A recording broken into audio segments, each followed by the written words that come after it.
Cavaliere del Carroccio Riccardo Ciapparelli, hai annunciato che continua la collaborazione con l'Accademia di Belle Arti di Brera e anche quest'anno avremo il Peso del Palio realizzato da un artista molto importante. Ci puoi dire chi è e raccontarci qualcosa anche di lui? Beh, come ho detto, l'artista dell'Accademia di Brera, che quest'anno comunque i direttori, perché ricordiamo che parte sempre dalla direzione dell'Accademia a nome dell'artista, è l'Arcangelo Esposito. Questa collaborazione nasce nel lontano 2012-2013, quando il Gran Maestro Romano Colombo e tutto il mondo del palio aveva avuto la volontà di cercare la collaborazione, la vicinanza e una specie di gemellaggio tra il mondo del palio e l'Accademia. Come abbiamo detto, in Accademia sappiamo che arrivano studenti da tutto il mondo e essere, tra virgolette, amici dell'Accademia, per quanto riguarda il mio modesto parere, vuol dire essere amici del mondo e dalla quale poter avere un ritorno di immagine, un rapporto d'amicizia e di collaborazione per tutto quello che l'Accademia può fornire, artisti, scultori, pittori, un'immagine importante addirittura a livello mondiale, insomma. Su Lignano l'Accademia sta portando avanti anche un progetto molto importante che è il restauro della chiesa di Sant'Ambrogio. Tu hai seguito i lavori, a che punto siamo più o meno? Sì, perché dobbiamo anche, in realtà ci dimentichiamo sempre che sempre col Colombo Romano nel 2014 e nel 2015 per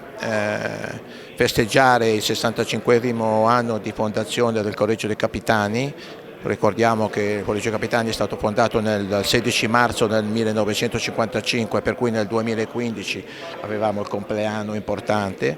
Da quello abbiamo fatto partire una collaborazione con la Fondazione Ticino Lona, chiaramente con la Contrada di Sant'Ambrogio e con la parrocchia di San Magno,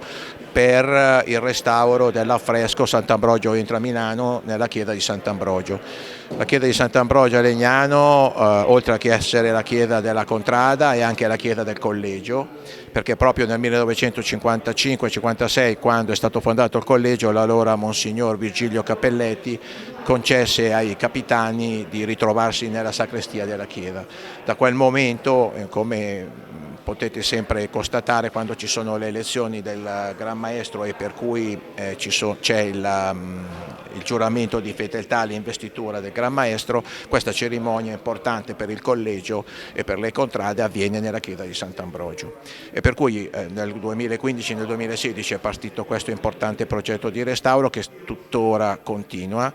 Il primo blocco allora era stato fatto appunto l'affresco di Sant'Ambrogio entra in Milano di 4 metri per 3, poi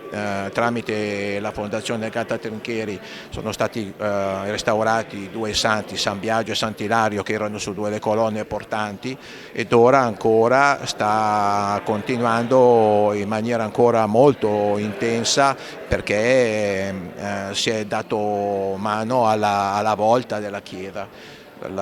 che è divisa in 3 parti, stanno facendo la prima parte, stanno probabilmente concludendo in questo periodo qua tra la fine di aprile e la metà di maggio, e dopodiché si sposterà il ponteggio e si continuerà in questa importante azione di recupero. Devo ringraziare per questo passaggio la Fondazione Gatta Trincheri, il presidente Norberto Albertalli, che da allora, oltre ad essere un past gran maestro del collegio, si è buttato in questa importante iniziativa culturale. Grazie, grazie mille.